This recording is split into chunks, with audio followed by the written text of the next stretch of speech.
Je vais donc reprendre avec vous la partie où on a laissé avec la finalité de l'Apocalypse, où je m'arrêterai un peu plus.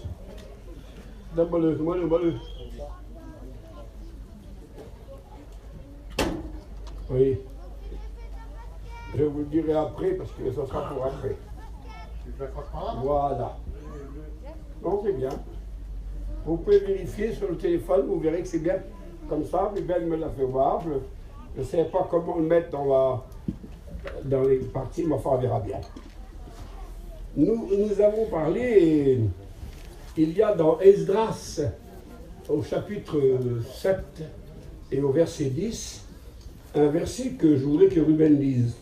Esdras, chapitre 7 et verset 10. Ça sera notre introduction à la méditation de ce soir. Esdras avait appliqué son cœur à étudier et à mettre en pratique la loi de l'Éternel et à enseigner au milieu d'Israël les lois et les ordonnances. C'est bien. Alors nous sommes devant un exemple d'un homme de Dieu qui, dans son statut, est un serviteur du Seigneur, bien sûr. Esdras était un scribe de fonction, il écrivait donc le texte de la Bible, mais en même temps c'était un serviteur de Dieu qui prêchait la parole dans son temps. Et il a fait ce que nous avons fait mercredi passé, ce que nous faisons ce soir, et ce que on le fait machinalement d'une façon différente, bien sûr. On n'est pas obligé de le prendre dans l'ordre que je le fais moi. C'est juste question de dire, de jeter un coup d'œil différent sur les Écritures. Parce qu'on peut lire l'Écriture et éventuellement l'interpréter d'une façon différente. Parce qu'on l'interprète, la Bible, avec ce que nous possédons. Si quelqu'un n'a rien en lui de connaissances bibliques, il va s'arrêter à ce qu'il lit, à la lettre. Ou alors à ce qu'il a entendu dire de l'autre. Mais si quelqu'un a déjà un fondement de compréhension, eh bien, il va étudier ce texte de la Bible avec ce que son cœur possède, sa connaissance possède, et ce que sa spiritualité possède. Et il sera certainement plus proche du texte que n'importe qui. C'est pour ça que Philippe, l'évangéliste, a dit à l'Éthiopien, « Comprends-tu ce que tu lis ?» Il ne faut pas seulement lire, bien que c'est déjà important, bien sûr, de lire, hein, pas de problème. Tant qu'on a un enfant, c'est pas grave. Mais il faut comprendre après. Et les chrétiens mûrs, engagés depuis longue date avec le Seigneur, pour la plupart d'entre nous, nous devrions non seulement lire le texte qui en lui-même est déjà suffisant, bien sûr, je l'accepte, et je ne veux pas contredire, mais comprendre le verset, c'est merveilleux. Alors il y a quelque chose même de plus, c'est ce qu'Esdras a fait. Esdras avait étudié la Bible, merveilleux. Esdras avait pratiqué la Bible, encore meilleur. Et Esdras avait proclamé l'Écriture, il avait prêché l'Écriture. Alors voilà, par rapport à l'Écriture, un chrétien complet, ou une chrétienne complète. L'étudier, la vivre et la proclamer. Et nos étapes de la foi consistent à faire ces trois réalités-là. Vous comprenez? Consiste à examiner le texte, à l'étudier, à le vérifier. Le maître nous disait dans l'étude passée, sondez les Écritures, allez dans les profondeurs. Applique-toi à la lecture, disait l'apôtre. Il faut bien essayer de faire quelque chose. Des fois, il faut relire 100 fois le même verset pour qu'il en donne encore des lumières. Il a toujours des lumières à donner, le verset de la Bible. Alors, je voudrais que nous soyons des Esdras ce soir, dans ce que nous allons discuter. On va étudier la Bible. Il y a des mots qu'il faut, bien sûr, sans exagérer. Ce qui est plus important encore, c'est ce que je souhaite pour moi et pour vous, c'est ce que nous avons lu, que nous mettons en pratique. Ne vous bornez pas à écouter, mettez en pratique ce que vous entendez, disait Jacques. Et puis après, bien sûr, eh bien, c'est ce qui se faisait au début du réveil, au milieu de nous. Je pense que ce qui peut se faire facilement encore parmi nous, dans nos journées, à droite ou à gauche, vers les gens, vers les garagiers, vers n'importe qui. Eh bien, partagez ce que vous avez pratiquez de votre foi et ce que vous avez lu dans vos Bibles. Donc, les trois réalités de l'Écriture. Et on n'est pas, je ne sais pas, j'espère de vous choquer peut-être. Éventuellement, je ne prétends rien, je ne veux pas mettre l'un plus que l'autre. Mais la maturité consiste à vivre ces trois vérités-là. Je lis, je vis, je partage. C'est ça le sens de l'Écriture. Vous voyez? Un enfant, lui, éventuellement, il ne faut pas lui demander ça, il ne pourra pas le faire. Il pourra manger, mais il ne pourra peut-être pas expliquer, lui. Et nous ne sommes plus des enfants, nous sommes des chrétiens et des chrétiennes d'âge mûr depuis quelque temps, et nous devons faire attention. Je m'étais arrêté avec la deuxième aux Thessaloniciens, lorsque nous avons étudié mercredi passé, voir une vision de l'ensemble de l'Écriture. Ces choses ont été écrites. C'est le texte de base que nous avons pris dans le livre de l'Évangile de Jean, chapitre 20, verset 31. Ces choses, c'est-à-dire l'Écriture tout entière, composée de 66 livres. 39 livres pour l'Ancien Testament, 27 livres pour le Nouveau Testament. Ces choses ont été écrites afin que vous sachiez que Jésus-Christ est le Fils de Dieu et qu'en croyant à lui, vous ayez la vie éternelle. Je pense que c'est le démarrage de la raison de l'Écriture. Peut-être pouvons-nous aller un peu plus loin après, découvrir ce Jésus. Mais avant de le découvrir, il faut y croire. Parce qu'il y en a qui veulent tous savoir avant de croire. Eh bien non, il faut croire avant. Parce que c'est en croyant qu'après, on peut éventuellement expérimenter. Vous voyez? Un jour, j'ai été pris au piège, sans parler, bien sûr, parce que je voyais, il y a bien des années de ça, sur les murs, sur les panneaux, le bon est à l'intérieur. C'était une publicité pour des gourmandises de misère. La misère, c'est moi qui le dis. Et puis je voyais à tout coin de rue ce slogan. Goûter avant de savoir. Et un texte de la Bible est venu là dans mon esprit, qui est cité par la Bible. Si vous avez goûté que le Seigneur est bon, alors là, vous vous approcherez de lui. Jamais vous vous approcherez de lui si vous ne goûtez pas avant. Vous comprenez? Il faut savoir la saveur avant. Il faut savoir la bonté avant. Il faut savoir la réalité. C'est un acte de foi. Si vous avez goûté que le Seigneur est bon, goûter, c'est juste une petite pincette. Une fois que vous avez goûté, vous en prendrez un plat comme ça. Tout à l'heure, on me disait, c'est bon les réunions. C'est fatigant pour certains, ennuyant pour d'autres. Et pourtant, éventuellement, c'est vrai qu'il n'y a rien de meilleur que la présence du Seigneur, et pas simplement comment je dirais ça, sans condamner ces hommes-là, mon barodel. Et comme le font les religieux, la liturgie, vous savez. Il ne faut pas démarrer d'un pouce, hein. Il faut dire ce qui est écrit sur le papier. On ne laisse plus de place au Saint-Esprit. C'est nous qui gérons tout ce qu'on a à dire. Eh bien, il faut laisser la place à l'Esprit Saint qui, lui, est capable de dire « Tais-toi, c'est moi qui parle maintenant ». Vous voyez? Nous avons le texte, bien sûr, il est déjà inspiré par l'Esprit Saint, mais nous avons aussi l'inspiration du Saint-Esprit pour partager.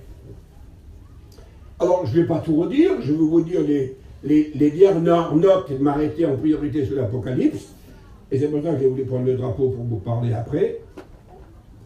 On arrive dans la première à Timothée. C'est l'épître qui vient après la seconde aux Thessaloniciens. L'épître à Timothée. Première. La première épître, la deuxième épître, et même l'épître de Tite, ces trois épîtres qui se suivent, que Paul a écrit bien sûr, ont pour raison d'être, ou des raisons de base, le serviteur de Dieu et son service. Comment doit être non seulement la prédication du prédicateur, mais comment doit être le témoignage du prédicateur? Et comment doit-il diriger l'Église?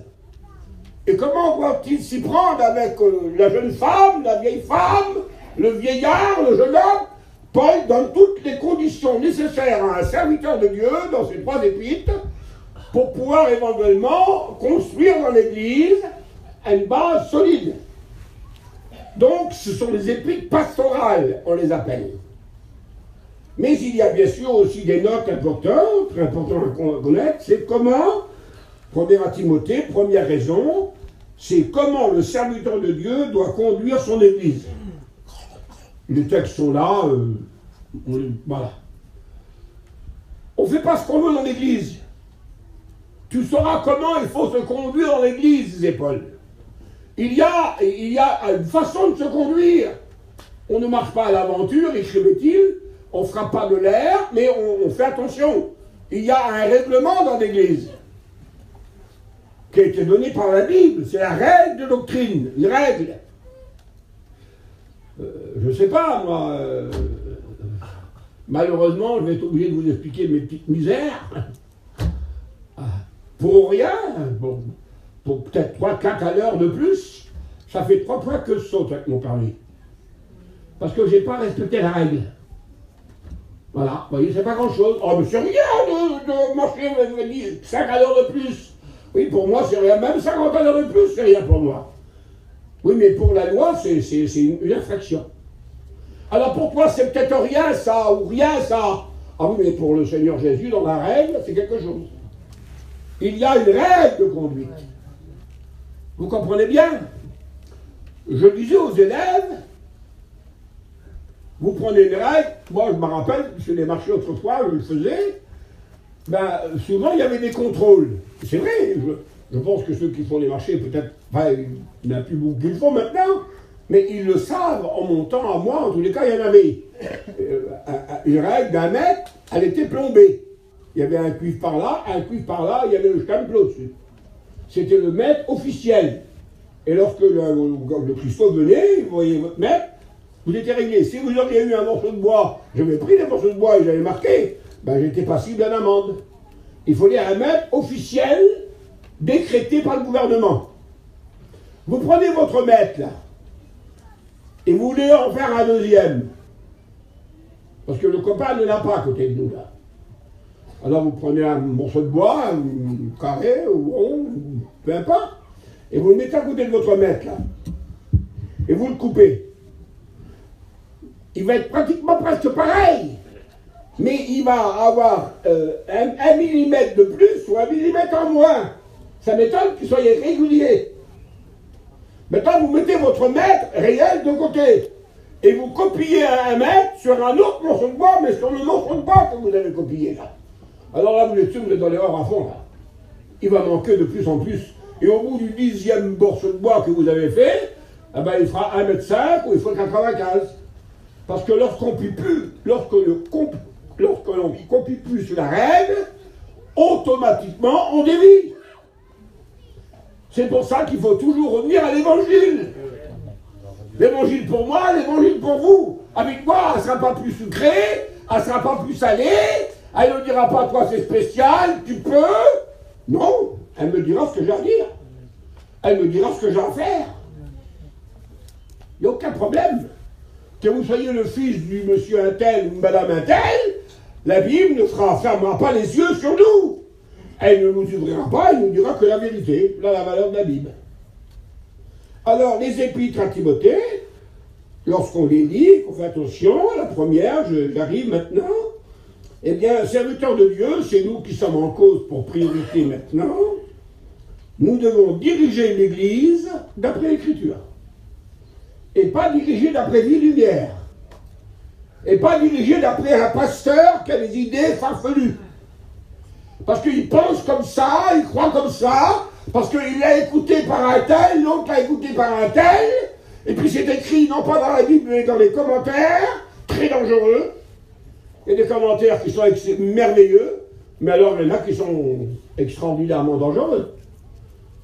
Il faut toujours s'en référer à ce qui est écrit par le Christ, par les apôtres, par les prophètes. J'ai toujours eu l'habitude de dire, et ça ne me gêne pas du tout de le dire aujourd'hui à l'Assemblée, de dire aux étudiants, et on s'efforce de leur transmettre la réalité de l'Écriture, je vous interdis de dire Jimmy l'a dit. Moi, je prends cette décision-là. Les étudiants vont peut-être écouter, je ne sais pas, voilà. Moi, j'ai rien à dire, je transmets la parole. Je m'en reviens à la parole. Vous n'avez pas le droit de dire ça vient de un tel ou de un tel. La seule vérité vient de Jésus et des apôtres. Elle ne peut pas venir des hommes. Alors, si l'homme traduit bien la Bible, automatiquement, il dira bien la vérité. Mais s'il a traduit mal, automatiquement, il ne peut pas faire un Christ menteur. Parce qu'en disant autre chose que ce que dit l'apôtre Paul, ou ce que dit l'apôtre Pierre, ou ce que dit Jésus-Christ ou l'apôtre Jean, eh bien, on se dévie de la règle. Donc, je ne peux pas m'attarder parce qu'il y a trop à dire. La première à Timothée, c'est le serviteur de Dieu qui dirige l'Église à partir de l'Écriture. C'est Dieu qui l'a dit au prophète Jérémie. Tu diras ce que je ordonnerai à dire. On n'a pas à dire ce qu'on pense. On n'a pas à dire nos fantaisies, nos idées, nos points de vue. Je pense, je crois, il semble, c'est zéro ça. Jésus lui-même, le maître absolu des maîtres, le maître lui-même a dit, il est écrit. Et pourtant, il avait le droit éventuellement de prendre la parole et de dire tout ce qu'il avait à dire. Mais c'est il est écrit qui compte. Et si le maître s'en référé à l'écriture, hein, à combien de raisons avons-nous besoin de nous référer à l'écriture? Bien que chez la deuxième épître a le même sens, elle a quand même une petite différence, c'est la deuxième épître, c'est comment le chrétien maintenant doit se maintenir dans l'Église. La première, c'est comment le serviteur de Dieu doit diriger l'Église. La deuxième à Timothée, c'est comment le chrétien doit se conduire dans l'Église. Parce qu'il faut que le chrétien se conduise dans l'assemblée quand même, Seigneur Jésus. Vous comprenez bien? Je vais vous demander pardon, peut-être que j'extravage, ou alors peut-être je me sers des mots incohérents pour vous. J'ai 20 ans, quelle beauté, bordel, 20 ans. Ah. Pour faire, disait 20 ans, coupé. Plus de tête, plus de bras, plus de jambes. 20 ans. C'était le meilleur, quoi. Hein. C'était un peu spécial quand même, là. 20 ans. C'était à Montpellier. J'ai rentré en caserne. Bon, après, j'avais un petit costume gris sur moi. Ben, voilà, c'est tout. Hein. J'étais chaud au rouleau, mais c'était un petit costume quand même. Et comme je suis arrivé devant le chef, là, je ne sais pas qui c'était, moi, il m'a dit, Monsieur Meyer, oui, présent, bon, prenez vos pactages, allez vous mettre votre habit de soldat. J'ai réalisé sur la seconde même que j'étais foutu. Je ne demande pas, mon Dieu, je ne suis pas né pour être un général. Mon petit costume, j'ai compris la valeur qu'il avait là. Parce qu'avec ce petit costume que j'avais, c'était moi. Je le mettais comme je voulais, je me levais comme je voulais, je me commandais moi-même. Mais dès que j'ai mis la militaire sur moi, j'étais foutu. J'avais plus le droit de faire un pas sans que le chef me le dise. Je ne voulais pas me lever à 5 h du matin pour faire 20 km de marche, moi. J'étais obligé de le faire. Avec un postage de 35 kilos. Ça m'est arrivé quelque temps, parce que j'ai resté quelque temps à la caserne. On ne s'appartient plus.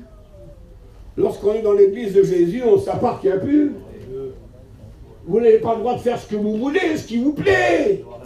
Vous faites ce que l'Écriture vous demande, ce que le chef vous demande, ce que le capitaine vous demande. Vous êtes plus sous vos ordres. Vous ne vous appartenez plus à vous-même. Vous appartenez, dit la Bible, à celui qui est mort et ressuscité pour vous. Alors la première à Timothée, c'est le pasteur en cause avec l'Église. La deuxième à Timothée, c'est le chrétien en cause dans la marche de sa foi. Il n'y a pas de loi vie et lumière. Il n'y a pas de règlement vie et lumière. Il n'y a qu'une structure vie et lumière, une organisation vie et lumière. Mais bibliquement parlant, nous, il n'y a que la Bible qui compte. Si au bout de 3 fois Jimmy vous dit 3 choses qui ne sont pas en accord avec la Bible, je vous en supplie, foutez-moi dehors. Parce que sinon, je vous emmène dans l'enfer. Écoutez, moi je suis que Jimmy, qu'est-ce que je suis? Moi, Jimmy, c'est tout, je m'en fous. Et puis, ne croyez pas que je vous dis ça pour vous faire plaisir. Hein. Qu'est-ce que je suis à côté de l'apôtre Saint-Paul, moi? Rien du tout. Eh bien, lorsque Paul prêchait à Bérée, le pasteur des pasteurs, le docteur des docteurs. Eh bien, les croyants de Béret, de l'église de Béret, en Asie mineure, Paul parlait, hop, il vérifiait. Ah oui, ce qu'il a dit, c'est marqué là. Oui, c'est bon, on accepte, c'est écrit, c'est noté. Paul disait notre parole, hop, on vérifie. Ah ben oui, c'est vrai, c'est vrai, c'est vrai. On examinait et on corrigeait en même temps Paul. Bien qu'à lui, on ne l'a pas corrigé. Mais Apollos, ça a été corrigé. Apollos, c'est un docteur de la parole. Lorsqu'il a prêché quelque part, un jour, un couple chrétien, Priscille et Aquilas, l'ont invité à manger chez lui, chez eux plutôt, et ils lui ont expliqué plus exactement, il n'y avait peut-être pas grand-chose de déviation, mais plus exactement l'évangile. Et ce grand serviteur de Dieu, quelle humilité, en reconnaissant qu'en effet, c'était mieux de dire comme ça que comme ça. L'orgueil nous empêche de nous humilier, parce qu'elle nous entête. Et elle nous fait dire des choses qui ne sont pas vraies. Tant qu'on est ignorant, on est encore éventuellement possible d'être pardonné par le Seigneur. Mais comme on n'est pas ignorant, qu'on sait et qu'on le fait, on devient responsable. C'est l'apôtre Paul qui l'a écrit lorsqu'il a écrit en Romains, ayant connu et n'ayant pas mis en pratique, qui sont inexcusables. Celui qui connaît et qui fait le contraire, il est inexcusable. C'est pour ça que le Seigneur a été bon à l'extrême et qu'il est encore bon à l'extrême ce soir, en disant sur le peuple, qui sait qui en a besoin, je ne sais pas. Je ne sais pas s'il peut le dire sur tout le monde ce soir, le Seigneur, ça va. Je m'excuse si je vous choque, hein, c'est pas grave. Je ne sais pas s'il peut le dire sur tout le monde. Mais peut-être peut-il le dire sur l'un ou l'autre, qui n'ont pas encore arrivé à cette maturité-là. Père, pardonne-leur. Pourquoi faut-il les pardonner? Pardonne à tout le monde. C'est eux qui viennent de crier crucifie-le. Un homme normal n'aurait peut-être pas pardonné, hein. Pardonne-leur, ils ne savent pas. Et tant qu'on ne sait pas, on a encore le bénéfice du pardon de la grâce. C'est comme on sait et qu'on fait le travers qu'on est condamnable. Alors les deux premières épîtres sont formidables dans le cadre de la direction de l'Église pour le pasteur comme pour le chrétien. Pasteur, dirigez vos églises, votre mission, votre groupe selon l'Écriture. Chrétien, vivez votre foi selon l'Écriture. Voilà ce que nous annoncent les deux épîtres, première et deuxième à Timothée. L'épître de Tite arrive. Et le mot d'ordre de l'épître de Tite, qui est toujours le cadre de l'Église, du pasteur, c'est Dieu n'est pas un Dieu de désordre, mais un Dieu d'ordre. C'est l'ordre dans l'Église. Il n'y a pas beaucoup d'ordre chez nous. On est un peu indisciplinés. Il faut bien l'accepter quand même. Hein. J'assiste à vos réunions ici, et j'assiste aux réunions des autres. Hein. Bientôt on le fera dans nos assemblées, mais je ne sais pas, je ne pense pas quand même. Quoi, maintenant. Bon, je ne sais pas, vous n'irez pas en enfer pour autant. Attention, il faut quand même je ne sois pas plus dur que vous penseriez être condamné. Mais il n'y a pas d'ordre, on est un peu indiscipliné, nous, on fait un peu ce qu'on veut, hein, pas de problème. Les chrétiens super spirituels qui aiment le Seigneur dans tout leur cœur, chantent des cantiques, qui prient Jésus, oh gloire à Dieu, alléluia. Faut pas trop leur plier fort sur une bonne pièce là. Parce que je crois que ça remonte directement. Hein. Faudrait peut-être pas leur dire une parole de travers, hein. Parce que directement la vie chrétienne, elle est mise de côté là. Hein. Vous voyez? Un jour, je me rappelle Salin, un pasteur à Lyon avec qui je travaillais. Il a dit une chose qui m'a étonné, Seigneur Jésus. Il a dit, mes frères, je voudrais vous emmener dans le cimetière tout à l'heure. Bah, c'est une expression, hein. Ouais. Et on va prendre chacun un bâton. L'idée qu'il a eu, voilà. Ben, c'est tout simplement une image, hein. Et on va taper sur les tombes. Ben, vous verrez que vous n'aurez aucune réponse. Parce que lorsqu'on est mort, on ne répond plus. Malheureusement, ceux qui répondent, c'est qu'ils ne sont pas morts. Et il y en a plein qui répondent. Ça veut dire qu'ils ne sont pas morts. Il y a encore la chair qui est là, qui se rejambe. Et il y a le désordre dans l'assemblée. Alors l'apôtre Paul écrit à Tite, il faut qu'il y ait de l'ordre dans l'Église.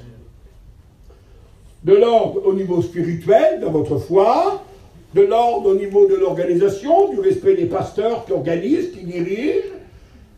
Bon, je n'ai pas trop à discuter parce que je ne veux pas non plus prendre la place des responsables, je ne suis pas là, je vais l'inviter, et ça me suffit largement. Voilà donc les premières épîtres, 1, 2 et Tite de Paul. On arrive à Philémon. Philémon, c'est une toute petite épître que l'apôtre Saint Paul a écrite. Et puis alors, l'idée maîtresse de l'épître, c'est il y a un certain chrétien de l'Assemblée, dont Philémon est l'ancien de cette église, le fondateur est l'apôtre Saint Paul, et dans l'Assemblée, il y a un certain chrétien qui s'appelait Onésime. J'ai un de mes fils qui s'appelle Onésime, mes petits-fils. Et puis un jour, il a fait une blague qu'il ne fallait pas faire, Onésime. Il a volé son patron, et il est parti avec le pognon, il s'est éloigné. Et puis il est parti. À travers. Il a fait une faute et il ne s'est plus repenti. Il ne peut plus revenir vers Paul ou vers Philémon pour demander pardon. Alors il s'est garé de plus en plus, car lorsqu'on fait une faute et qu'on ne se repent pas, qu'on ne s'humilie pas, on s'égare de plus en plus. Comprenez? On s'enfonce de plus en plus. Et l'amour de Dieu est tellement grand que ce brave Philémon, l'Écriture ne le dit pas les raisons, mais elle cite le cas, est tombé sur l'apôtre Pierre. Et puis de suite, il est revenu de nouveau sur les rails de la grâce. Pas de problème. Et l'apôtre Saint Paul écrit à Philémon. Onésime, pardon. Et l'apôtre Saint Paul fait une plaidoirie, merveilleuse plaidoirie d'un serviteur de Dieu.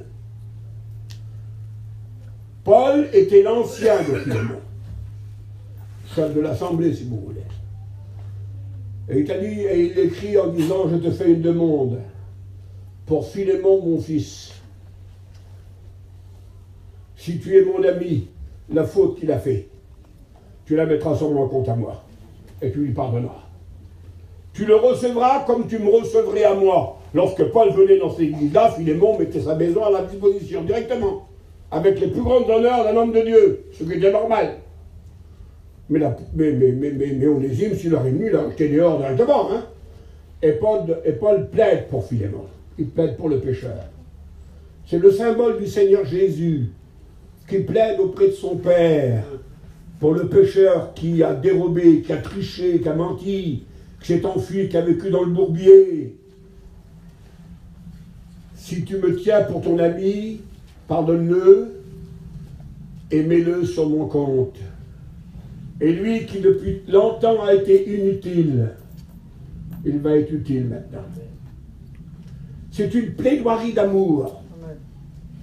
Plaider pour quelqu'un qu'on aime. Il y a un mot qui m'a étonné dans la Bible. Tous les mots m'étonnent, moi, de toute façon. Je ne sais pas, je deviens un enfant, je suis étonné de plus en plus. Parce que quand je lis ce livre, je découvre des vérités énormes. Que j'ai lu et relu, mais néanmoins comme vous. Le prophète l'avait écrit. Vous savez ce que Dieu dit? Quel Dieu de grâce, Seigneur. Si je pourrais faire comme ça, mon Dieu. Et si vous pourriez faire comme ça, chrétiens, chrétiennes. Et même vous aussi, ça m'étonnerait bien. Dieu dit à Israël, Israël, je garderai le silence dans mon amour. Je ne parle pas. Parce que si je parle, tu es mort. Si je parle, tu es condamnable. Si je parle, tout sort. Alors je dis rien, j'ai rien à dire. J'attends que tu te repentes alors. Et comme tu te repentiras, pardonnerai tes péchés, et là j'aurai plus rien à dire. Alors aujourd'hui, je garde le silence dans mon amour. Vous bénéficiez du silence de Dieu. Le silence de Dieu qui est le symbole de son amour et qui ne veut pas mettre vos fautes à découvert. Pourtant rien n'est caché devant Dieu, tout est à nu, à découvert. Il connaît tout de moi, il connaît tout de vous. S'il voudrait parler aujourd'hui, eh bien vous savez, on s'enfuirait, peut-être plusieurs s'enfuiraient d'attendre. Mais un jour, lorsque l'Église sera enlevée, je préviens l'Assemblée de Jésus-Christ ce soir que le film de notre vie sera passé dans l'univers, et tout sera mis à nu, à découvert, devant celui à qui on aura à rendre des comptes.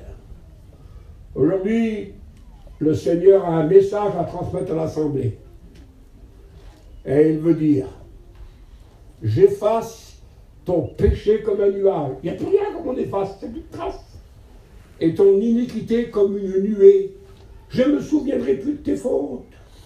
C'est un peu ce qu'a fait l'apôtre Saint Paul. Il a demandé à Philémon d'oublier les fautes d'Onésime. Tu les mettras sur mon compte. C'est ce que Jésus a dit. Il a porté nos péchés en son corps. Voilà donc le résumé. Je ne peux pas trop dire, parce qu'après j'aurai plus le temps pour vous dire tout le restant. On arrive maintenant à une des grandes épîtres de la Bible, spécialiste dans le judaïsme, l'épître aux Hébreux. Alors c'est énorme comme épître. Énorme. Ceux qui l'ont étudié, ceux qui la lisent, ils le savent. C'est la suprématie. Comprenez le mot suprématie? Comment on dit l'autre mot suprématie? Hein? Suprême, plus grand, plus honorable.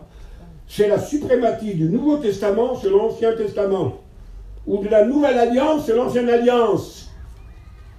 Ouais. Jésus est comparé à Aaron, le souverain sacrificateur. Mais Jésus est plus grand qu'Aaron. C'est marqué dans l'Hébreu. Jésus est comparé à Moïse, mais Moïse n'est que le serviteur, alors que Jésus est le fils de la maison. Jésus est plus grand que tous les sacrifices de l'Ancien Testament. Ce sont les sacrifices d'animaux avec le sang d'expiation, alors que Jésus a donné son propre sang. C'est la comparaison entre la loi inachevée et la grâce accomplie. Voilà ce que c'est que l'épître aux Hébreux. Et c'est tellement important. La supériorité de Jésus. Et je ne vous citerai que ce verset-là, parce que sinon je n'aurai pas le temps de le dire. C'est le supérieur, c'est marqué dans l'épître aux Hébreux. C'est le supérieur quand même, hein. C'est le supérieur qui bénira l'inférieur. L'inférieur, c'est le plus petit, le supérieur, c'est le plus grand. On ne peut jamais être béni par plus petit que soi lorsqu'on est dans la grâce du Seigneur. C'est quelqu'un qui a reçu la bénédiction d'abondance qui peut la répondre. Bien sûr, ce n'est pas nous-mêmes qui la fabriquons, comment je dirais ça moi, cette bénédiction de Dieu. C'est le Seigneur qui nous permet de donner, de prendre le pain de Dieu comme Moïse l'a fait tomber du ciel. C'est Moïse, on a mangé le pain que Moïse nous a donné, mais il a rien fabriqué, Moïse. Il est venu de Dieu, tout simplement. Je me suis souvent imaginé avec Moïse, lorsqu'ils ont quitté l'Égypte, les esclaves hébreux, et qu'il y avait 2 à 3 millions de personnes, disons pour le départ, 2 millions de personnes, c'est grave. 2 millions de personnes, ça fait Lyon et Marseille réunis ensemble. Rendez-vous compte que j'aurai 2 millions de personnes derrière moi, et qu'il faudrait passer le désert du Sinaï, sans savoir si je trouverais de l'eau en chemin ou de la nourriture en chemin. Quel homme de foi, Seigneur Jésus! Et tout le monde avait les yeux fixés sur Moïse. C'est Moïse qui dirige, c'est Moïse qui conduit, c'est Moïse qui nous dirigera. Et pour Moïse, il ne connaissait même pas le chemin, lui. Il n'aurait pas fait 1 mètre dans le désert sans savoir. Moïse a dit, suivez-moi. Ouais, il n'a pas dit aux autres, peut-être, je ne sais pas. Mais lui, qu'est-ce qu'il faisait? Il suivait la nuée. Alors il était tranquille. La nuée marchait devant lui. Et lorsque la nuée marchait devant lui, alors c'était Dieu qui lui livrait le chemin. Alors il suivait la nuée. Il connaissait le désert par cœur. C'est la nuée qui dirigeait. Le pasteur vous dit de suivre. Mais le pasteur est dirigé par la nuée, le Saint-Esprit. Et lorsque le Saint-Esprit dirige ce pasteur, vous pouvez le suivre. Il vous conduira dans le pays de la promesse. Et lorsqu'un pasteur n'est plus dirigé par le Saint-Esprit, il va vous mettre dans le désert et vous mourrez dans le désert, tout simplement. Voilà, l'auteur aux Hébreux, c'est la supériorité de Jésus sur le sacerdoce, sur Aaron, sur Moïse, sur les anges. Il est d'autant supérieur aux anges. Tout ça est noté dans le livre des Hébreux. Ça vaudrait le coup qu'un jour, vous puissiez aussi, éventuellement, ce qui vous concerne, essayer de faire votre propre découverte de lecture dans le texte biblique. Arrive l'épître de Jacques. Ce fameux Jacques en question, c'est le frère du Seigneur Jésus. C'est le fils de Marie et de Joseph. C'est donc le petit frère, le demi-frère du Seigneur Jésus dans la chair, de la mère, Jacques. C'était le souverain à Jérusalem, vous comprenez le respect pour lui, le frère de Jésus, notre Sauveur. L'apôtre Pierre était soumis à Jacques. L'apôtre Paul était soumis à Jacques. Eh bien, Jacques, lui, nous donne un message. Tous ces 5 chapitres sont pour nous dire tout simplement, tu as la foi, c'est magnifique. Tu crois en Dieu, que c'est beau. Mais où est la preuve? Où sont tes œuvres? Comment tu prouves que tu crois en Dieu? Si tu n'as pas d'œuvre qui le prouve, ça ne va pas. La foi est prouvée par les œuvres. Si tu dis que tu as la foi, mais que tu ne prouves jamais ta foi par des œuvres, par des actions d'amour, des actions de vérité, des actions d'humilité, des actions de partage, tout ce qui concerne la nourriture pour vous développer. Jacques accepte la foi, comme Paul prêche, mais il dit, mes frères, il faudrait penser aussi de rajouter des œuvres. Alors il dit par exemple, ce petit mot-là, tout simple, un malheureux frappe à votre porte, c'est Jacques qui l'écrit. Et puis il demande, il dit, j'ai faim. Et vous le voyez, vous êtes presque en train d'envie de pleurer tellement que votre cœur est touché par Bézinda. Et vous lui dites à ce brave frère du Jacques, que Dieu te bénisse, mon frère. Va, mange, bois, et réjouis-toi. Je prierai pour toi. Oh là là, qu'il est gentil ce frère-là, quel frère chrétien, hein, quelle sœur chrétienne. Et Jacques dit, vous faites ça, mais si vous ne lui donnez rien, c'est pas parce que vous lui dites que Dieu te bénisse qu'il va manger. Hein. Il faut rajouter des œuvres à votre foi. Comprenez ça? Mettez votre foi en action. C'est tellement important.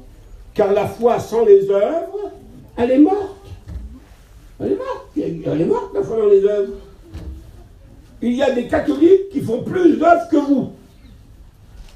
Oui, c'est vrai, hein, ils font des œuvres énormes.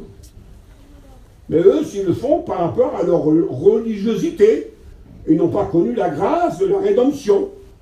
Vous, vous êtes des vrais croyants dans la foi. Vous avez découvert Jésus. Automatiquement, votre foi doit être suivie d'œuvres. Elle doit avoir de l'action. Elle doit produire quelque chose. Ça, c'est l'épître de Jacques. Et puis on arrive à la première épître de Pierre, l'apôtre Saint-Pierre. Il a écrit 2 épîtres. La première épître de l'apôtre Saint-Pierre, c'est continuer toute sa vie à glorifier Dieu, à lui rendre grâce, même dans la souffrance. C'est le mot d'ordre de l'épître de Pierre, de la première épître de Pierre. On n'a pas toujours envie de glorifier Dieu lorsqu'on est malade. On n'a pas toujours envie de glorifier le Seigneur lorsque les problèmes nous envahissent et nous dépassent. À un moment donné, je me rappelle, je ne sais pas qui était un de mes enfants, mais mes enfants étaient là, Abraham se rappelle bien. J'étais sur le point de mourir à un moment donné, ça va arriver ça. Et j'avais plus la force de prier, je ne pouvais même plus prier parce que tout était fini, quoi. Je ne pouvais plus. Alors, qu'est-ce que je pouvais faire? Et on n'arrivait pas à l'hôpital. Alors j'ai chanté un petit chœur dans mon cœur. Dans mon cœur, ma voix là, vous pouvez plus parler, je ne pouvais rien dire. J'ai chanté un petit chœur dans moi. C'était ma prière. Dieu a écouté ma prière à travers ce petit chœur. Vous voulez que je vous le chante? Vous le connaissez. Vous le chanterez avec moi. Parce qu'il vit, je n'ai rien à craindre, mes lendemains sont assurés entre ses mains, il tient ma vie pour ce temps et l'éternité, je sais qu'il vit.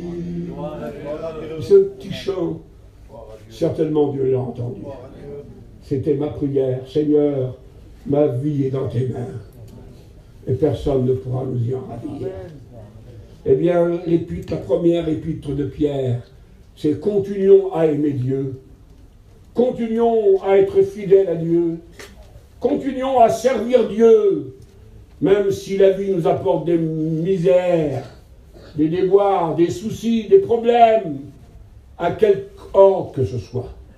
Ça, c'est la première épître. Il y a des dizaines de versets, mais je ne vais pas vous les citer, hein, pas de problème. Hein. Voilà, on va arriver à la deuxième de Pierre. Il a écrit 2 épîtres. Je suis bavard peut-être. Hein. C'est que ça me plaît, moi. Amen. Dieu. Ça vous plaît aussi un petit peu à vous? Il ne faut pas que vous disiez, c'est à Jésus qu'il faut plaire, c'est pas lui. On continue la deuxième épître de Pierre. C'est quoi que tu notes, toi, Pierre? Eh bien, la deuxième épître de Pierre, c'est Pierre qui annonce à l'Église et qui avertit l'Église, frère, les derniers temps sont devant nous. Le Seigneur est proche. Nous sommes dans les derniers temps. Ça fait 2000 ans que l'apôtre Pierre a écrit ça à l'Église. Il parle de la fin des temps, il parle de l'enlèvement de l'Église, du retour du Seigneur Jésus dans ses notes. Et ce n'est pas la peine que je vous l'annonce, je ne suis pas Nostradamus. Vos pasteurs ici savent autant que moi. Vos lectures de la Bible vous le disent, baron des Hével quand même. Parce que si quelqu'un ne le sait pas, alors il n'est pas chrétien, mon Seigneur Jésus. Si quelqu'un ne demande pas la venue dans l'enlèvement de l'Église, ça veut dire qu'il y a un problème dans sa vie de chrétien, mon Seigneur. Vous me pardonnez, lorsque vous êtes fiancé, au téléphone, mon ami vous téléphone, pardonne-moi, baron des Hével. Et vous direz-vous, maman, je ne veux pas te voir, c'est pas la peine que tu viennes. Vous n'allez pas dire ça quand même, non? Vous allez dire dès que tu peux, hein. Bien vite en vitesse. Hein. Vous aimez Jésus? Alors dites, viens Seigneur Jésus, je t'aime. On ne repousse pas celui que l'on aime, on l'appelle. Voilà ce que l'apôtre Pierre nous explique dans sa deuxième épître qu'il a écrit. Le proche retour du Seigneur, les temps de la fin.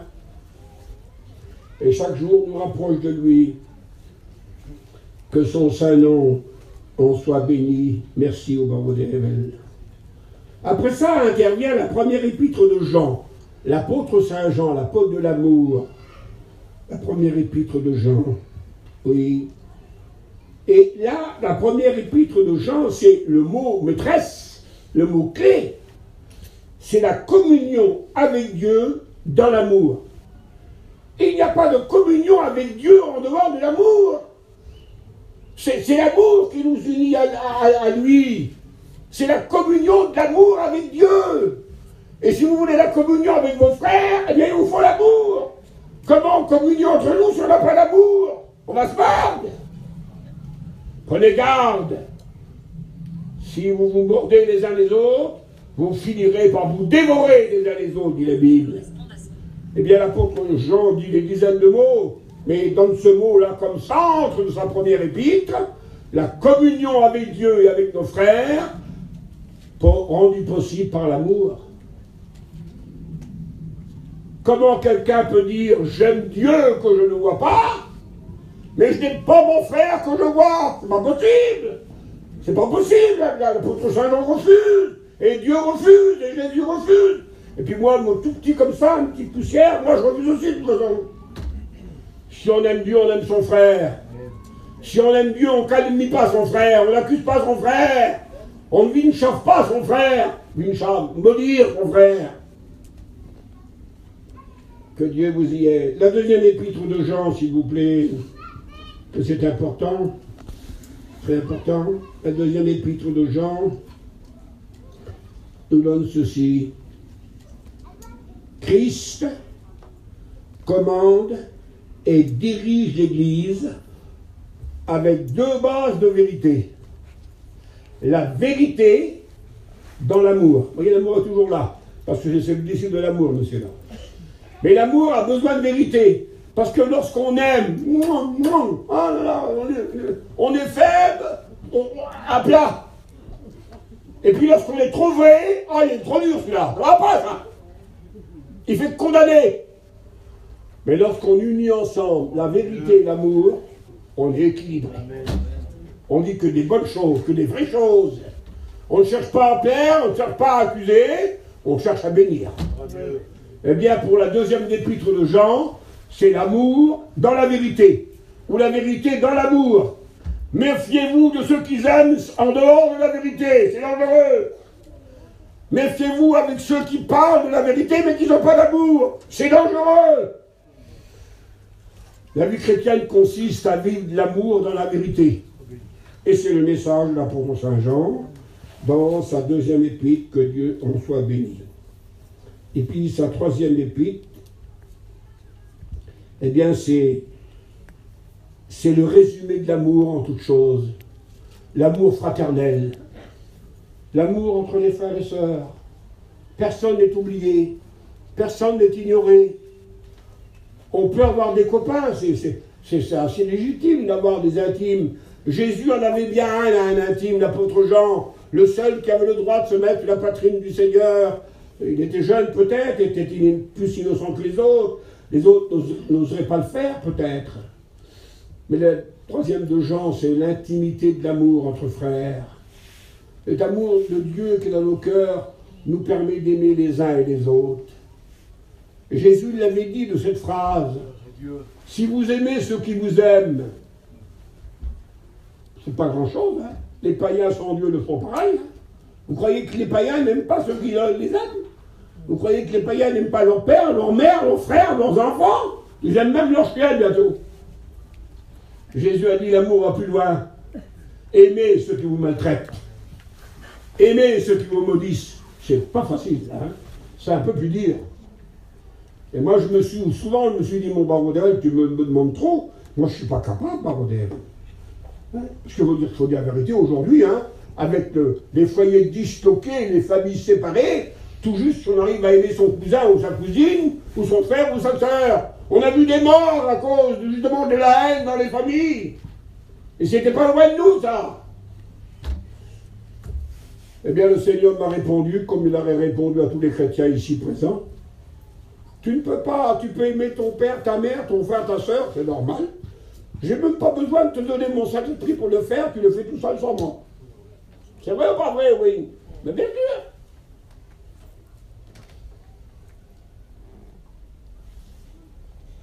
J'ai dit, mais pour aimer ton ennemi, ceux qui te vexent constamment, ceux qui te cherchent à faire du tort, à faire du mal, comment je vais faire pour l'aimer? Je n'ai pas de forme pour côté avec moi. Eh bien, le Seigneur a répondu. Il a trouvé la solution. Ah, il n'y a que lui qui peut faire ça. Hein. Romains 5,5. Je répands mon amour à moi dans ton cœur. Avec ton amour, tu peux aimer que ton père, ta mère, tes frères, ta soeur, ton ami. Mais avec mon amour, tu peux aimer ton ennemi. C'est l'amour de Dieu qui nous permet d'aller plus loin. Vous comprenez ça? Il faut que je vous dise, question de Dieu, de non pas de nous apprendre un mot, mais de résumer la troisième épître de Jean. Le grec, c'est le Nouveau Testament qui a été écrit en grec. L'Ancien a été écrit en hébreu, la langue des Juifs, quoi. Le grec, c'était la langue de l'art, du savant. Très riche en langage, très expressif en mots. Et dans l'expression du mot grec, le mot amour se dit en trois façons différentes. Par exemple, il y a l'amour qui domine le monde. Le monde entier, des Amériques en Inde, de tous les pays de la Terre, les Manouches, les Sinti, les voyageurs, les Yéniches, et tous les restants sont compris dedans, ceux qui ne connaissent pas Dieu, et puis les chrétiens sont de temps en temps aussi un petit peu amorcés. C'est l'amour Eros. Oui, c'était un dieu grec, ça. Eros, un dieu de la mythologie grecque.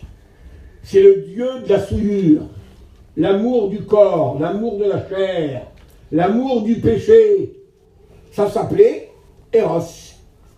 Dans le respect que je vous dois, qui a donné érotique. Érotique, c'est saleté, c'est souillure, c'est péché au plus haut du niveau. Alors le monde est dirigé par cet amour. Il faut bien dire que la vérité devant Dieu, que le monde vit par cet amour de la chair, de la souillure, et que c'est grave lorsqu'un chrétien en est pris. C'est très grave. Et puis le deuxième degré de l'amour, il est plus noble. Le plus noble, c'est l'amour en grec qui s'appelle philéo, qui a donné en français le mot filial, fille, hein, enfant du père et de la mère, filial, amour des parents. C'est l'amour de l'âme, c'est l'amour de la famille, c'est l'amour des amis, C'est l'amour noble, c'est l'amour de la personnalité, de l'âme. Mais celle-ci n'est pas assez suffisante pour nous emmener au ciel. Et puis alors, il y a l'amour qui vient du ciel, que Dieu envoie directement. Et elle s'appelle l'amour agapé, l'amour agapo.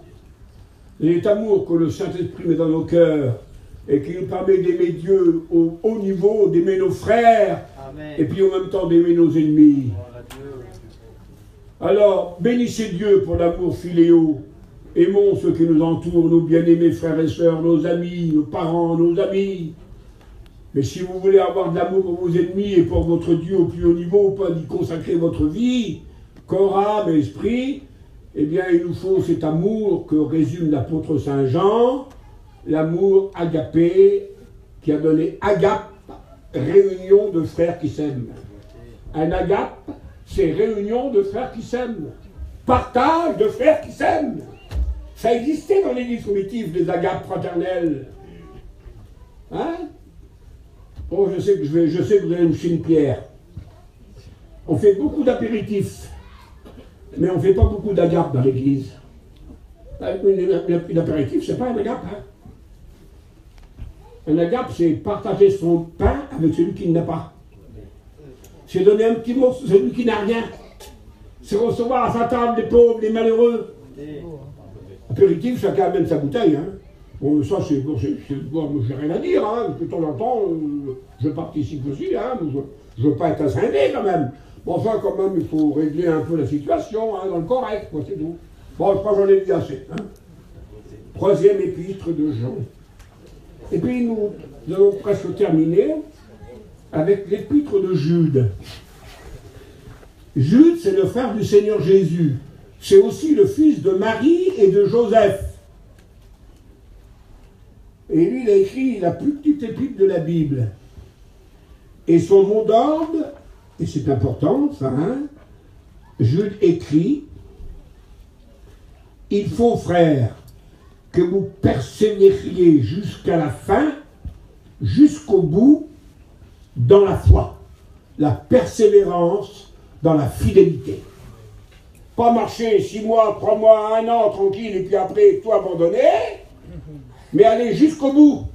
Nous, dit la Bible, nous ne sommes pas de ceux qui se retirent pour se perdre, mais de ceux qui ont la foi pour sauver leur âme. Ça, c'est l'apôtre Jude. La persévérance jusqu'à la fin. On a encore un tout petit bout de route à faire. Le Seigneur est proche. Maintenant, nous savons qu'il est plus proche que lorsque nous avons cru. Les événements sont comme des signes annonciateurs. Alors je vais terminer avec l'Apocalypse. Il est 9h30.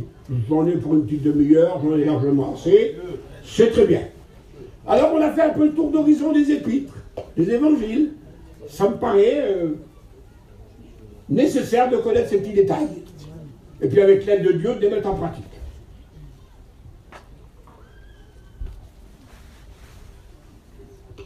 Il faut aimer la Bible pour la lire, mes frères. Si on ne l'aime pas, on ne la lit pas. J'ai souvent dit aux étudiants, ça arrive de temps en temps qu'un chrétien lit une page de la Bible comme ça, à l'occasion.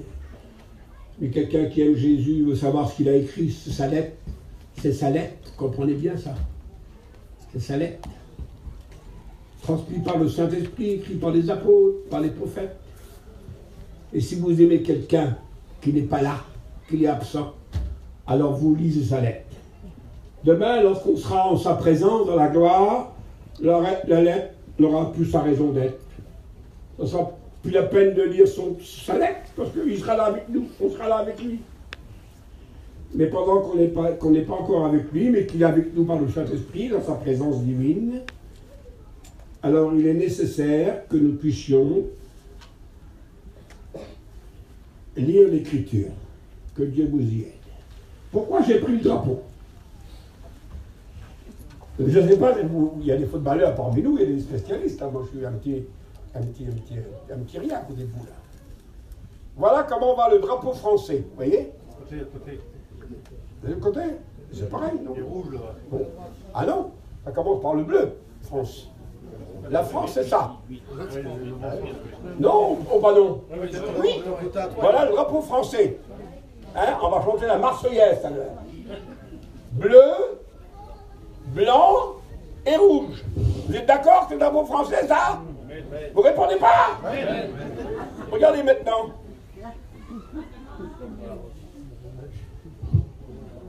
Je le mets à l'envers. C'est quel drapeau, ça? C'est quel drapeau, ça? La Hollande. C'est la Hollande, ça, mes frères. Mais c'est pareil. Ah non. C'est la même couleur, mais c'est pas le même pays. Parce que la Hollande, c'est rouge, c'est blanc et c'est bleu. Les couleurs sont inversées. Alors là, qui mélangent tout, hein. C'est la même couleur pour tout le monde. Ils ne savent pas faire la différence entre la Hollande et la France.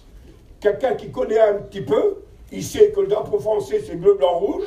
Et il sait que le drapeau hollandais, c'est rouge, c'est blanc et c'est bleu. Comment on ne sait pas faire la différence entre les détails? Eh bien, il n'y a plus, on mélange tout. On mélange tout. Et puis alors après, tout est pareil.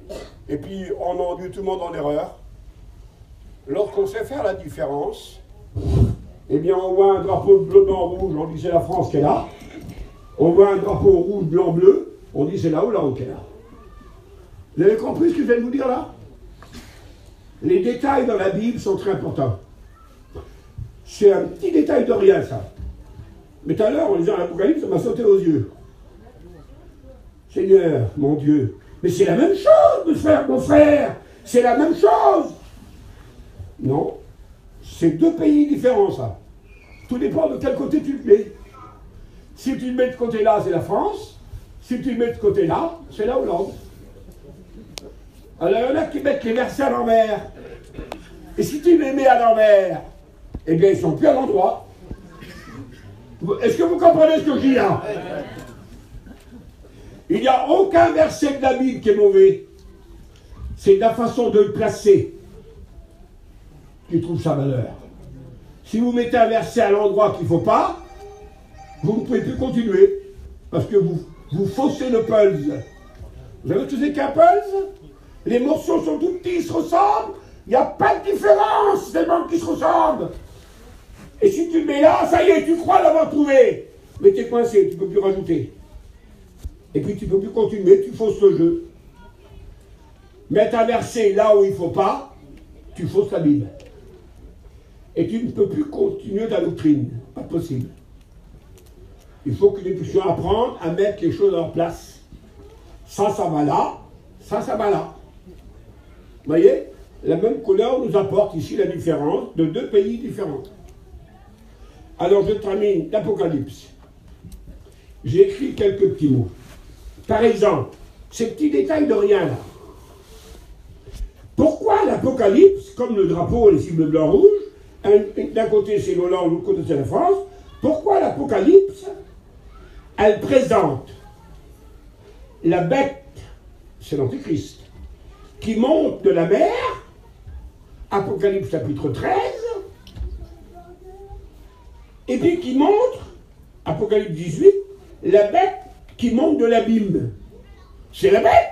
Mais pourquoi d'un côté elle monte de la mer et de l'autre côté elle monte de l'abîme? L'abîme, c'est pas pareil que la mer. L'abîme, c'est les profondeurs de l'enfer. Eh bien, lorsque la bête montrera de la mer, c'est la séduction mondiale. C'est l'Antéchrist qui séduira le monde, car la mer, c'est le monde. C'est la séduction qui s'étend de plus en plus et qui se propage de plus en plus. Aujourd'hui, le monde va être séduit par tous les moyens de la séduction du monde.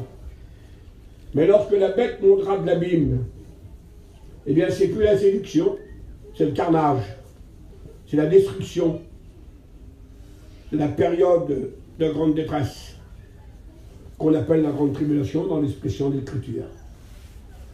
À quel moment la bête montera-t-il de l'abîme, de la mer, pardon, lorsqu'elle séduira les nations? Et j'ai vu une bête monter de la mer. Apocalypse 13. C'est l'apôtre Saint Paul qui répond. Disons que le temps de l'Église, les 2000 ans d'Église, que nous connaissons tous, je crois, mon idée à moi maintenant, Pour nous, c'est 2000 ans, il n'y a pas de problème, on ne peut pas dire autrement. Ils sont notés dans le calendrier grégorien, c'est 2000 ans, voilà, il n'y a pas de problème. On démarre de la naissance de Jésus. La création du monde démarre de la création. Les Juifs ont le calendrier de la création. Nous, nous avons le calendrier grégorien de la naissance de Jésus. L'apôtre Paul déclare l'apparition de cet impie, qui est la bête, c'est le même nom, un jour elle s'appelle la bête, un jour elle s'appelle l'impie, un jour elle s'appelle l'Assyrien, un jour elle s'appelle le destructeur, elle a des divers noms. Lorsque la bête apparaîtra avec toute la séduction du péché, dit la parole de Dieu, elle fera toutes sortes de miracles et de prodiges mensongers. 2 Thessaloniciens, chapitre 2, versets 7 et 8. C'est la séduction, par les miracles et les prodiges mensongers. Et le monde va courir vers elle. Et c'est la bête qui éventuellement séduira le monde. Et l'apôtre Paul emploie une phrase. Mais vous savez ce qui retient l'apparition de cette bête qui fait des miracles. Il faut que celui qui le retient ait disparu, c'est l'Église, enlevée. Elle ne paraîtra pas sur la terre des hommes comme leader mondial. La bête qui fait des miracles. Parce que la bête qui monte de l'abîme, c'est pas là, c'est au milieu. C'est la destruction. L'Église ne retient pas la bête qui monte de l'abîme, elle retient la bête qui monte de la mer. Donc dans sa première partie, parce que la dernière partie, c'est la semaine de Daniel, la 70e semaine de Daniel. Je prêtais tout à l'heure un livre à quelqu'un, j'ai écrit ça sur un livre, 70e semaine de Daniel. Eh bien, l'Antichrist n'apparaîtra pas. Il apparaîtra sous la deuxième forme de son apparition, la bête qui sort de l'abîme. Et là, ça détruit, c'est destructeur. C'est là qu'il y a la période de trouble énorme. Là, c'est la période de séduction. Parce qu'il fera des miracles, monsieur, et des prodiges. Il ne tuera pas, là. Mais il séduira le monde par des miracles et des prodiges. Mais c'est le même personnage. Et au milieu, il voudra s'asseoir dans le temple. Avertissement des avertissements. Je ne l'ai pas dit, c'est le président américain qui l'a dit, Trump. Je l'ai vu sur Internet avec les juifs, les grands rabbins juifs et les leaders juifs religieux. Si ça n'aurait pas été sous l'autorité du président américain, les juifs auraient été lapidés par les arabes. Ils sont venus sur l'esplanade du temple, là où il y a la mosquée d'Omar, là où il y avait le temple de Salomon qui était construit à l'époque. Et ils ont commencé à faire des mesures pour pouvoir réaliser la construction du temple. Et le président américain a décrété la possibilité maintenant, dans le plus bref délai, la reconstruction du temple. Tous les ustensiles sont prêts aux États-Unis. Les Lévites sont prêts à exécuter leur pouvoir, si vous voulez, d'exécuteur du temple. Ça veut dire que le temple est sur le point d'être construit. Et c'est dans le milieu de la semaine que le faux Messie, l'Antichrist, s'assoira dans ce temple en question-là. Donc, ce qui veut dire qu'éventuellement, les plans sont faits, les dessins sont faits, tout est préparé. Mais c'est impossible. C'est la guerre entre l'islam et Israël. Comment veux-tu qu'ils fassent le temple?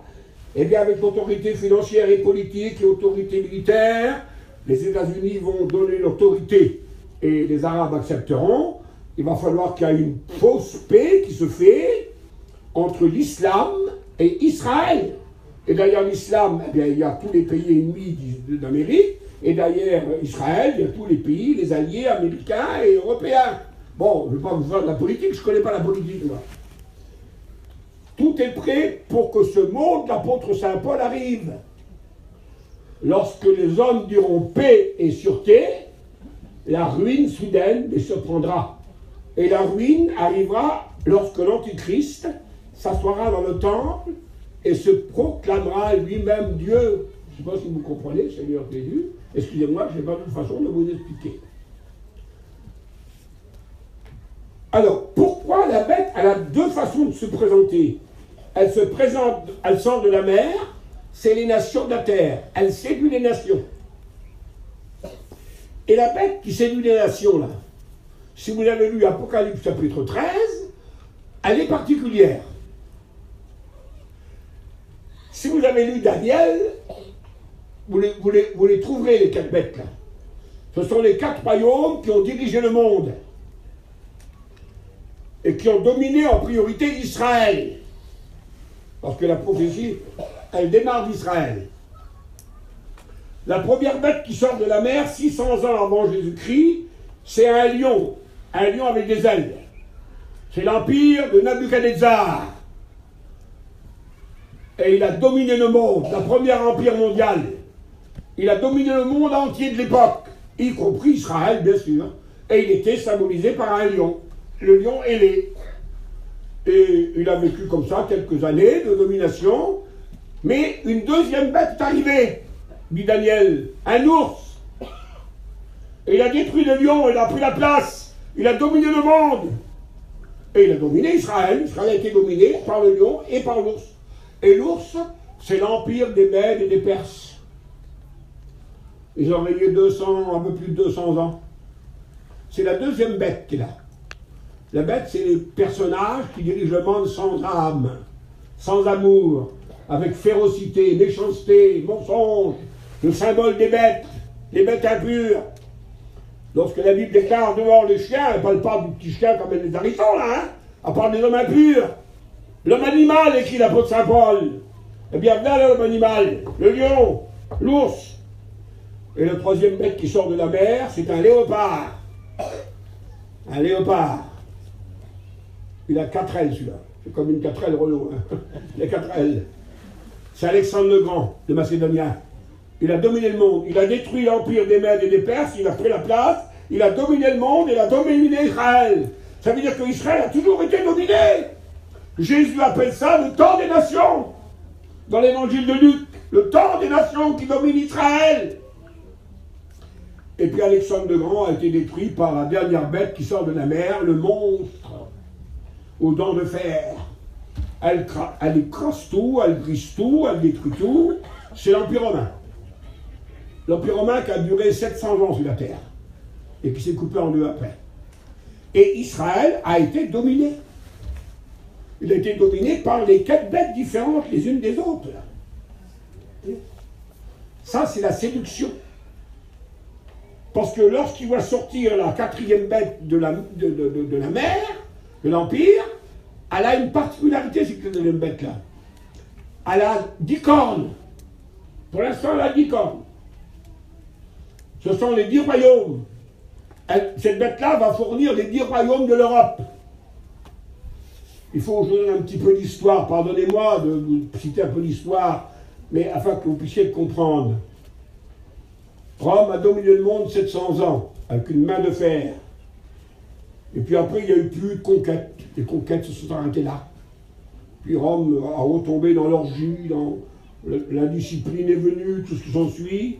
Et les barbares du Nord sont venus, et ils ont détruit l'Empire romain. Et en détruisant l'Empire romain, au lieu de garder l'Empire uni, tout l'Empire uni, la Gaule était romaine, l'Italie était romaine, la Germanie était romaine, tout le royaume était romain. Au lieu de garder l'Empire uni, les 10 nations barbares, là, c'était bien 10 nations barbares, ils se sont partagés l'Empire romain en 10. La Gaule, c'était devenu les Gaulois, donc la France. Les Saxes, ben, c'était l'Allemagne. Les Burgondes, c'est devenu l'Espagne, et ainsi de suite. Et ils ont coupé ça en 10 royaumes. Ce sont les 10 cornes de la bête. Les 10 royaumes qui sont sortis de cette bête-là. Et une de ces 10 cornes, Daniel le dit et l'Apocalypse le confirme, de l'une de ces 10 cornes sortira une petite corne. La bête en question n'est pas le personnage, c'est le système de l'Antichrist, qui a commencé 600 ans avant Jésus-Christ, où Israël a été dominé, le monde a été dominé par le péché. Daniel la représente par la grande statue. Vous savez, vous avez lu ça dans Daniel, chapitre 2, la grande statue là. Elle a une tête en or, elle a un buste en argent, elle a une poitrine en airain, et elle a des jambes et des pieds en fer, et les doigts de pied en bout. Quel drôle de statue. Fait avec 5 matériaux différents. Eh bien, c'est la réciprocité de cette bête-là, si vous voulez.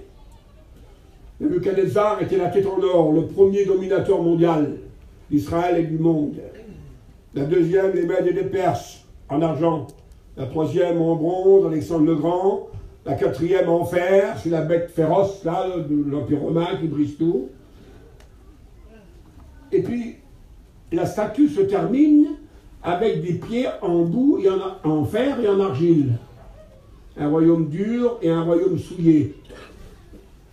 Je passe vous dire en même temps, du temps que j'y suis, que le monde a perdu de plus en plus ses valeurs moraux, ses valeurs naturelles.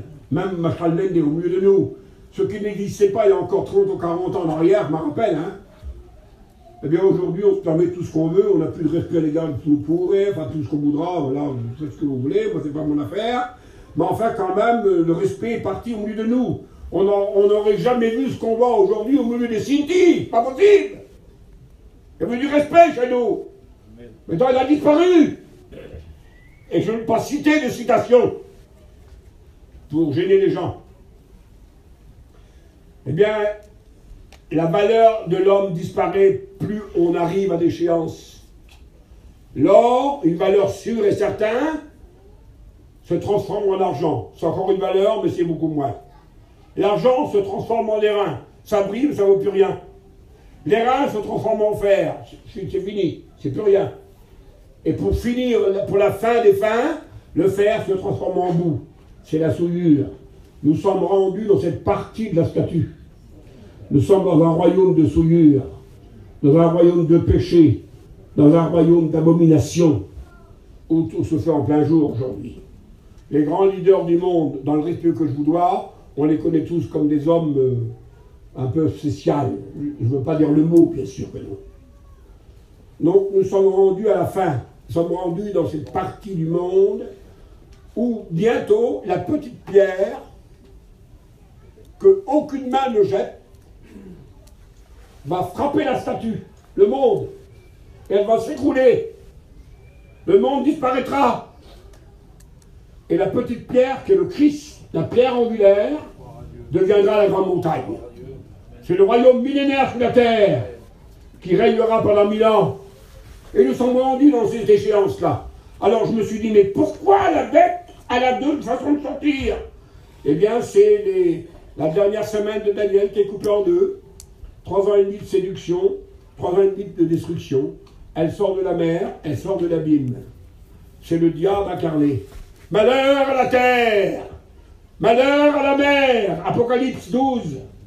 Le diable est descendu vers vous, animé d'une grande colère, car il sait qu'il a peu de temps. Les vieux qui sont parmi nous, je ne sais pas s'il y en a beaucoup, les vieux maintenant là, mais ils peuvent se rappeler peut-être. Lorsqu'il y a eu la guerre dernière, là, en 39-45, les Allemands, bon, c'était la guerre régulière, la guerre de l'homme. Mais les SS, ce n'était pas une guerre régulière, c'était une guerre de destruction. Et lorsqu'il y a eu le débarquement, pardonnez-moi, je ne sais pas ce qui se passe aujourd'hui, je suis dans les nuages là, lorsqu'il y a eu le débarquement qui est arrivé là, automatiquement les Allemands, ils ont fui. Et en fuyant, ils ont fait plus de destruction qu'en se battant. Parce qu'ils ont tout détruit sur leur passage. Eh bien, le diable, c'est qu'il n'a plus de temps. C'est plus la guerre qu'il cherche. C'est la destruction aujourd'hui. Il est animé d'une grande colère. Il a peu de temps. Alors, je m'excuse de dire à l'église ici, si le diable sait qu'il a peu de temps, est-ce que les chrétiens le savent qu'ils ont peu de temps, eux? Que c'est bientôt la fin? Et que bientôt Jésus revient? Et qu'il faut se préparer? Alors, quel dommage que je ne peux pas tout vous dire. Deuxième idée. Oui. Il y a encore dans la Bible 2 expressions différentes. Mais pourquoi 2 expressions différentes? Parce que comme le drapeau, c'est 2 choses différentes, là. D'un côté, c'est ça, de l'autre côté, c'est ça. Apocalypse, chapitre 6, verset 4. Et je vis devant le trône, c'est dans le ciel. Dans le ciel. Et j'ai vu devant le trône de Dieu une mer de verre, pure comme du cristal. La mer, c'est les nations de la terre. C'est l'Église sortie des nations de la terre, purifiée comme du cristal, transparent, pur par la grâce du Seigneur. Et elle est dans le trône, dans la gloire. Elle a été enlevée, alors que l'Apocalypse, elle s'ouvre. Et si vous lisez le chapitre 15 de l'Apocalypse, c'est le verset 4, vous êtes étonné. Et je vis une mer de verre. Mais ce coup-ci, c'est pas du cristal. Elle est mêlée de feu. Tiens, il y a du feu dans cette mer-là. Il y a eu de la souffrance, là. Là, il y a eu des combats, là. Là, il y a eu des misères. Et je vis ceux qui étaient debout sur la mer, qui n'avaient pas adoré la bête ni son image, tiens, les martyrs, sur les nations de la terre. Vous voyez, il y a deux sortes de mers. Il y a la mer des chrétiens qui vont être enlevés, qui sont purifiés par la grâce. Et il y aura la deuxième partie, le deuxième contingent, ceux qui sont aussi une mer, mais qui sont passés par le feu. Parce qu'ils n'ont pas adoré la bête ni son image. Et la Bible déclare qu'au lieu de monter au ciel, parce que lorsqu'un chrétien il meurt, lorsqu'une chrétienne meurt, eh bien, elle va, comme a dit Jésus, tu seras avec moi dans le paradis. Ou comme l'a dit l'apôtre Saint Paul, je préfère quitter ce corps, aller auprès du Seigneur. Comprenez bien, c'est ça bien un chrétien quand même, non? Tandis que les martyrs, là, Apocalypse chapitre 6 et verset 9, ils ne vont pas au ciel, les martyrs, tout de suite. Qu'ils attendent un petit peu. Et je vis sous l'autel, en dessous l'autel, l'autel des sacrifices, là, où on tue les animaux, là. C'est le sacrifice de la vie, là. Et je vis sous l'autel les âmes de ceux qui avaient été décapités à cause du témoignage et qui n'avaient pas adoré la bête ni son image. Tiens, ils ne sont pas au ciel, c'est là. Tiens, ils ne sont pas au paradis, c'est là. Mais où ils sont, leurs âmes? En dessous l'autel. Il y a une différence d'être au ciel et en dessous l'autel, quand même. Et il est dit d'eux, attendez que le nombre de vos compagnons de martyrs soit complet. Et c'est le verset 10 qui est fort. Écoutez-le, ou lisez-le, tout à l'heure. Il est dit de ces martyrs-là, une robe blanche leur fut donnée à chacun. Tiens, il n'avait pas de robe blanche, là. Parce que s'ils auraient eu la robe blanche, ils auraient été enlevés avec les premiers, là. Ils auraient fait partie de la mer de verre de cristal. Mais ils n'avaient pas de robe blanche. Et ce n'est pas un corps qui reçoit la robe blanche. C'est un âme, c'est des âmes. En dessous de l'autel. Ils sont sauvés au prix de leur vie. Ce n'est pas la mort qui les sauve, bien sûr que non, la mort sauve personne. Mais ils ne veulent pas adorer la bête et leur image, ils veulent adorer que Jésus. Mais ils sont obligés de passer par le martyr. Ils n'ont pas craint la vie, au point d'être morts de l'Apocalypse. Donc ce sont les martyrs que vous retrouvez dans l'Apocalypse chapitre 20, et versets 2 et 4. Ceux qui n'avaient pas adoré la bête ni son image, ils revinrent à la vie, c'est la résurrection. Des martyrs, excusez. Ils n'avaient pas adoré la bête ni son image. Ils revinrent à la vie et ils régnèrent avec le Christ pendant 1000 ans. Alors tout ça nous laisse supposer des bien de choses. Pourquoi une mer de cristal et pourquoi une mer de feu? C'est parce qu'il y a deux catégories. Il y a l'Église qui va être enlevée, tout simplement. Et puis il y a l'Église qui, pour ne pas périr, pour ne pas aller en enfer, bien paiera de leur vie. Ceux qui n'adoreront pas la bête ni son image devront mourir. Ça va être le sacrifice sanglant. Et voilà pourquoi leurs âmes sont en dessous l'autel. Lisez-le, s'il vous plaît. Voilà ce que nous présente l'Apocalypse. Je continue encore un peu, si vous me permettez. Il est 10 heures. Vous nous donnez 5-10 minutes encore un petit peu? Oui. Bon, pardonnez-moi. Pourquoi? Oui, pourquoi? Pourquoi ça? Ça veut dire quelque chose, Seigneur. C'est deux choses différentes. Et je vis une porte ouverte dans le ciel. Apocalypse 4:4, une porte. Allez à la dimension du ciel, mais c'est une porte. Prenez la porte à la dimension de votre camping. Eh bien, c'est une porte qui est dans le ciel. Et l'apôtre Jean entrevoit 24 trônes qui entourent le trône de Dieu. 24 vieillards. Ils sont assis. Ils ont une robe blanche. Et ils ont des couronnes sur la tête. On les découvre comme étant l'Église qui trône. Le fait d'être assis, c'est le privilège de l'Église. Personne d'autre au monde ne pourra s'asseoir devant Dieu. Aucun archange, aucun séraphin, aucun ange du monde, depuis l'éternité des éternités, ne s'est assis devant Dieu. Ce privilège reviendra à l'Église. Celui qui vaincra s'assoira sur mon trône. Donc c'est leur privilège, assis devant Dieu, comme étant la reine, l'épouse. Le deuxième privilège, c'est qu'ils ont le vêtement blanc. C'est quoi le vêtement blanc? Dites-moi-le. C'est la robe de salut. Ça veut dire que c'est des sauvés. Des hommes qui ont été sauvés. Ils ont un vêtement blanc. Et la troisième réalité que c'est l'Église, c'est qu'ils ont des couronnes d'or sur la tête. Vous ne verrez jamais un ange dans la Bible qui a une couronne d'or. Ça n'existe pas. Il n'y a que l'Église qui la possédera. J'ai combattu le bon combat, j'ai gardé la foi. Désormais, la couronne m'est réservée. Il n'y a que les chrétiens qui auront la couronne d'or. Alors c'est le symbole, l'apôtre Jean entrevoit l'Église à travers la petite porte qui s'ouvre au ciel. Et puis d'un seul coup, on arrive au chapitre 19 d'Apocalypse, verset 11, et là, il voit une autre chose dans le ciel. Et j'ai vu le ciel qui s'ouvre. C'est le ciel tout entier qui s'ouvre là. C'est plus une porte. Et personne ne monte là. Quand tu prends la petite porte, l'Église a monté. Mais là, c'est le Christ qui descend sur le cheval blanc. Il a un vêtement couleur sang. Il a écrasé les hommes, Armageddon, dans sa colère. Et l'épée sort de sa bouche. Croyez-vous que le Seigneur Jésus va venir avec une épée qui sort de sa bouche pour prendre son Église? C'est le juge qui arrive là, pour punir les nations et pour punir les infidèles. Et si vous avez lu Apocalypse 14, vous verrez encore là la parousie mise en cause, et non pas l'enlèvement de l'Église. Et je viens un trône qui descendit du ciel. Et sur ce trône, quelqu'un était assis avec une couronne d'or. Il avait une ceinture d'or sur sa main. C'est le chef, c'est le maître. Et dans sa main, il avait une faucille tranchante. Vous croyez que Jésus va venir prendre son église avec une épée qui sort de la bouche, avec une faucille tranchante, vous? C'est le juge qui vient là. Le juge est à la porte. Alors pourquoi c'est différent? Pourquoi la petite porte et pourquoi le ciel qui s'ouvre? C'est pour nous dire la petite porte c'est dans les morts, le ciel qui s'ouvre c'est la parousie. Tout ça est là pour nous montrer cette vérité de la Bible. Pour ceux qui la connaissent, bien sûr. Sinon, je parle dans le vent. J'ai presque terminé. J'avais écrit une page tout entière, mais c'est même pas la peine que je vous le dise. Ça ne sert à rien. On va arrêter là maintenant. Hein? Écoutez ça, comment c'est important. Pourquoi? Apocalypse 6. Et je vis un cheval blanc. Et celui qui le montait tenait une arc dans sa main. Un cheval à l'arc. Vous avez vu Jésus avec une arc, vous, dans la Bible? Qui c'est qui a vu Jésus dans la Bible avec une arc dans la main? C'est l'arme de l'ennemi.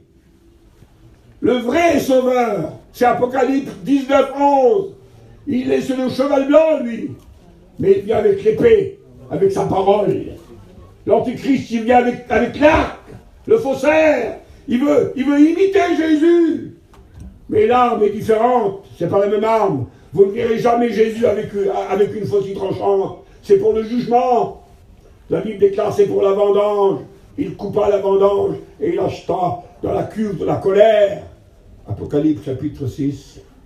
Alors pourquoi ces différences? Comme le drapeau. Si vous le prenez d'un côté, ça veut dire ça. Si vous le prenez de l'autre, ça veut dire autrement. Eh bien, nous sommes dedans. J'ai examiné, je termine là. Pardonnez-moi, mes frères, je ne veux rien vous dire d'autre que ce que j'ai à vous dire. Depuis tant d'années, j'ai examiné comme les copains, pas plus. J'ai trouvé 51 différences. 51 différences.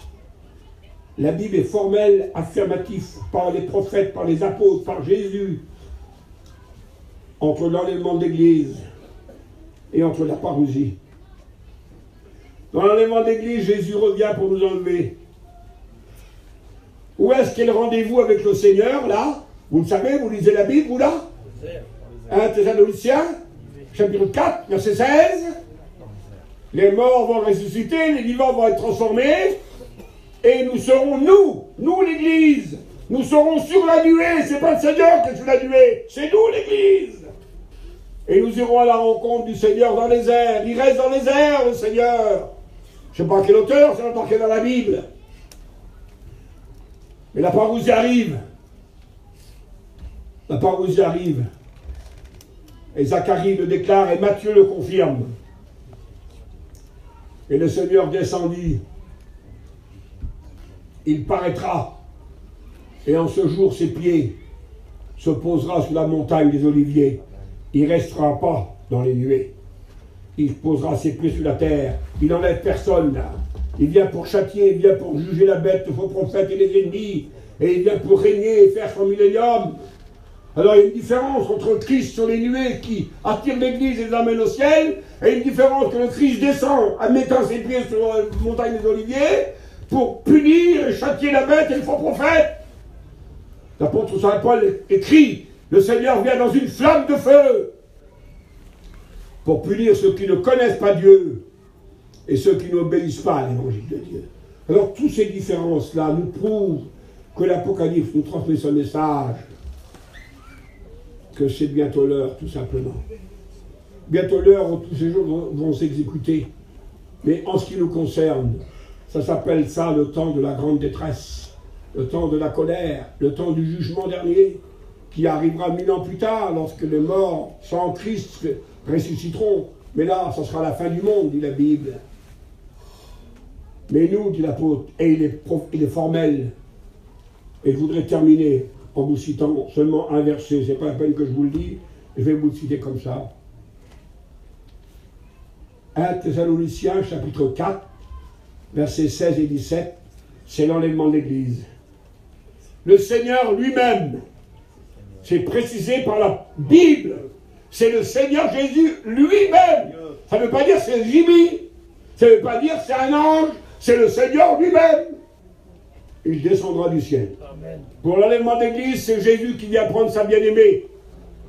Mais pour Israël, lors de la conversion nationale d'Israël, Matthieu 24, 30, il enverra ses anges avec la trompette retentissante. Il ne vient pas, lui. C'est ses anges qui viennent.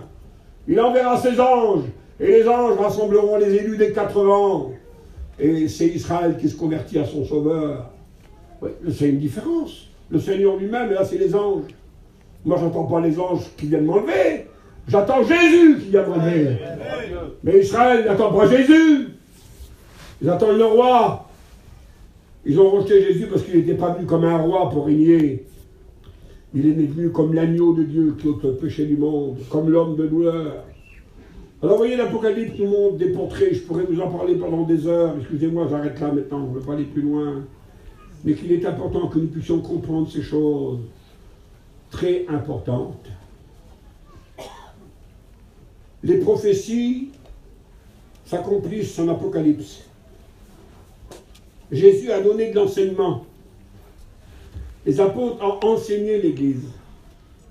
Les prophètes ont prophétisé le Messie roi. Les prophètes ont prophétisé le Messie roi. L'Église, Messie, nous on ne connaît pas. Moi, avant de me convertir, Messie, je ne sais pas ce que ça veut dire, moi, ça. C'est pas un roi, moi. C'est un sauveur que j'ai. C'est un époux que j'attends, moi. Alors que l'Église attend un roi, mais qui sera en même temps un juge pour les nations. Alors, voyez un portrait général de la Bible. Et on pourrait en parler, on va en arrêter là maintenant. Je vous demande de lire la Bible. Je vous demande de l'étudier. Je vous demande de faire attention. Et s'il y a des versets que vous trouvez ou que vous ne les comprenez pas, ayez l'humilité. Ayez la sagesse. Soyez pas orgueilleux. Mais venez voir votre frère qui peut peut-être vous donner des lumières et posez-lui des questions. Ils vont peut-être vous répondre. Ne dites pas un tel l'a dit, un tel l'a dit. Zéro la barre, ça. Jimmy ne compte pas, Jimmy l'a dit, c'est pas moi. Moi, ce qui m'intéresse, c'est Jésus. C'est les apôtres qui ont dit. Les prophètes qui ont dit. On va remercier le Seigneur maintenant. On va prier le Seigneur ensemble. Je voudrais qu'Ewin prie le Seigneur.